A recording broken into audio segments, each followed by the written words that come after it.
Bonjour, avec cette vidéo, vous allez pouvoir remplir la section 8.4.1, le calcul de la probabilité. La probabilité d'un événement. Premièrement, le mot « ou » représente qu'on additionne les probabilités et le mot « et » représente qu'on multiplie les probabilités. Allons voir l'arbre des probabilités avec ou sans remise. Calcule les probabilités suivantes, sachant que le sac contient 6 billes rouges, 3 billes vertes et 2 billes bleues. On va commencer avec le total. Ça va nous être utile pour calculer la probabilité. Donc, 6 billes rouges plus 3 vertes plus 2 bleues nous donne un total de 11 billes. Quelle est la probabilité de piger une bille bleue? Donc ça va s'écrire comme ça. Probabilité de bleu, donc B, est égale à 2 sur 11, tout simplement. Quelle est la probabilité de piger une bille verte ou une bille rouge? Donc là, le mot « ou » ici veut dire qu'on va aller l'additionner. Ça représente aussi l'union. Donc en fait, on va faire la probabilité de vert union rouge. Et pour ça, on doit faire probabilité de vert plus probabilité de rouge. Donc, bille verte, 3 sur 11, plus rouge, 6 sur 11, pour un total de 9 sur 11. Donc, on a 9 chances sur 11 de piger une bille qui est soit verte ou rouge. À l'aide d'un arbre de probabilité, détermine la probabilité de piger avec remise une bille verte suivie d'une bille bleue. Donc, suivi de, c'est ça ici, là, qu'on va représenter par le mot « et ». Et cette probabilité-là, on l'écrit comme ça. Probabilité d'avoir une bille verte suivie de, c'est ma virgule, une bille bleue. Et pour faire ça, on va avoir besoin de la probabilité de vert fois la probabilité de bleu. Donc, dans ce cas-ci, on va multiplier au lieu d'additionner. Mais là, on nous demande de faire un arbre de probabilité, alors c'est ce qu'on va faire maintenant. On se fait un petit point de départ. Ici, on pige 2 billes, donc on va avoir 2 étapes. Donc, à ma première étape, quelles sont les possibilités de billes que je peux avoir? On pourrait avoir une bille rouge, on pourrait avoir une bille verte ou on pourrait avoir une bille bleue. Donc, ça ici, c'est pour la première bille. Ensuite, advenant la situation où j'ai pigé une bille rouge en premier, ma deuxième bille pourrait encore une fois être soit rouge, soit vert ou soit bleu. On change de situation maintenant. Donc, si j'ai pigé une bille verte en premier, ma deuxième bille pourrait être rouge, pourrait aussi être verte ou pourrait être bleue.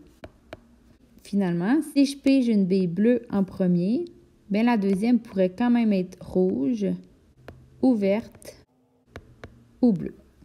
Donc ça ici, ça serait pour ma deuxième bille.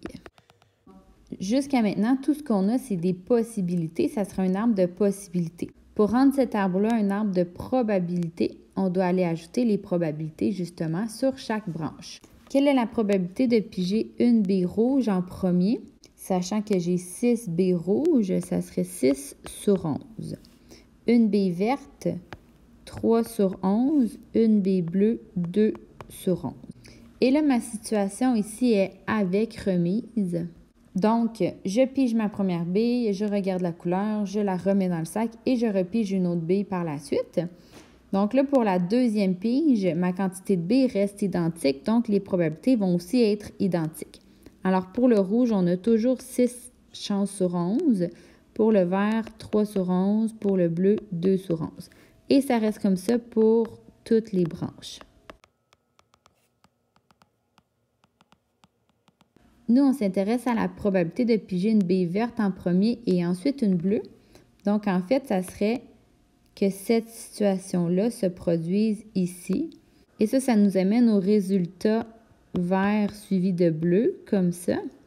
Et pour calculer la probabilité de vert suivi de bleu, comme on a dit en haut, on doit multiplier probabilité de vert fois probabilité de bleu.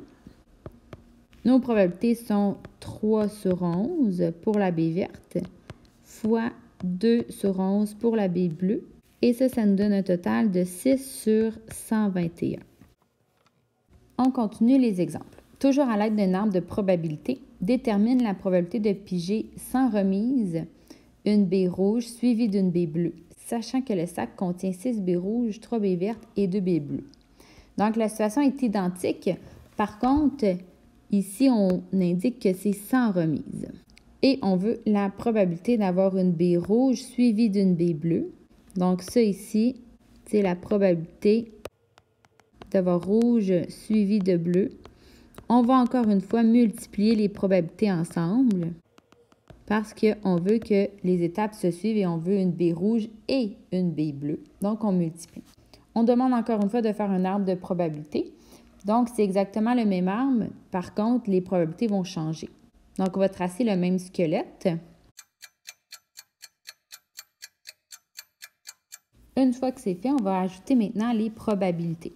Donc, pour la première pige, les probabilités sont identiques qu'à notre premier arbre parce qu'on pige une première baie en premier. Donc, les chances d'avoir une baie rouge sont quand même 6 sur 11. Pour le vert, on a 3 sur 11 et pour le bleu, 2 sur 11. Donc, ça ne change pas. Par contre, puisque c'est sans remise, une fois qu'on aura pigé une première bille, on va la garder dans notre main. Donc là, pour la deuxième pige, il va rester seulement 10 billes dans le sac.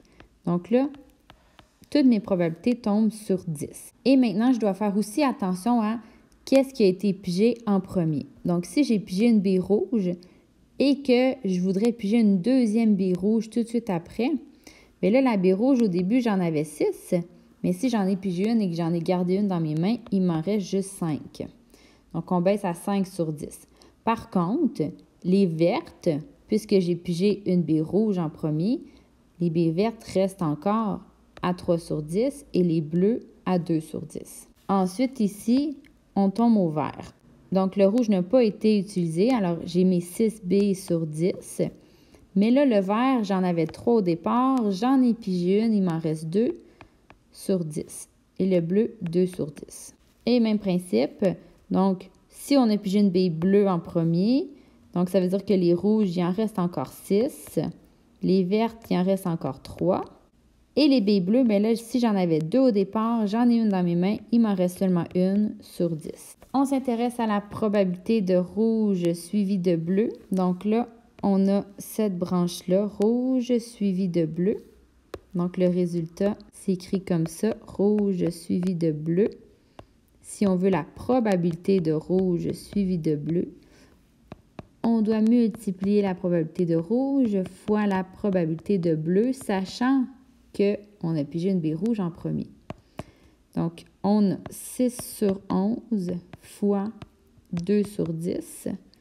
Ça nous donne 12 sur 110, qu'on peut réduire à 6 sur 55.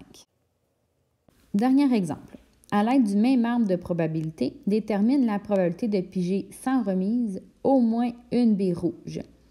Donc, au moins une baie rouge, ça veut dire que je pige quand même 2 baies, mais je veux qu'au moins une des 2 soit rouge ou sinon les 2 soient rouges.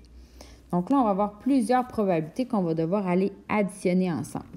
Donc, probabilité d'avoir au moins une baie rouge. Et là, on va devoir toutes les énumérer et toutes les additionner ensemble parce que je veux soit une ou l'autre des possibilités et les ou, c'est des additions. Donc, je vous montre ici comment faire. Je vais mettre ça en bleu. Donc, au moins une baie rouge. J'aurai la possibilité suivante. Avoir une baie rouge suivie d'une baie rouge. Donc, probabilité de rouge suivie de rouge. Plus, je pourrais avoir encore rouge, mais suivi de vert. Donc là, j'ai au moins une rouge. Donc, probabilité de rouge suivi de vert. J'aurai encore rouge, mais maintenant suivi de bleu. Ensuite, je pourrais avoir vert suivi de rouge. Et finalement, bleu suivi de rouge. Donc ici, il faut vraiment prendre notre temps. On va devoir aller faire quand même plusieurs calculs. Donc, je vais juste décaler ici parce que je vais avoir besoin de plus d'espace. Donc, rouge suivi de rouge, on a 6 sur 11 fois 5 sur 10. Donc, je peux mettre des parenthèses pour m'aider, là, en fait. Ça, c'est vraiment juste ce bloc-là. Plus rouge suivi de vert. Donc, 6 sur 11 fois 3 sur 10. Donc, si vous voulez faire vos petites flèches, vous pouvez. Plus rouge suivi de bleu. 6 sur 11 fois 2 sur 10. Plus vert suivi de rouge. Donc, vert suivi de rouge. 3 sur 11 fois 6 sur 10. Et finalement, bleu suivi de rouge. 2 sur 11 fois 6 sur 10. Je fais mes multiplications en premier. Donc, 30 sur 110 plus 18 sur 110 plus 12 sur 110 plus 18 sur 110 plus 12 sur 110. J'additionne. Donc là, puisque mes dénominateurs sont déjà communs, je peux additionner seulement les numérateurs. Ça me donne 90 sur 110 que je peux réduire à 9 sur 11. Donc, vous voyez ici, il faut faire attention, on mélange les plus et les multiplications. En fait, un bloc comme ça, on va le calculer avec une multiplication, mais si on veut avoir soit un résultat ou un deuxième résultat différent, c'est là qu'on va aller les additionner. Donc, c'est vraiment juste de prendre son temps, d'analyser la situation et d'aller chercher vraiment les mots-clés qui vont nous aider à savoir quelle opération effectuer. Une fois que vous avez tout rempli ça, votre travail est terminé.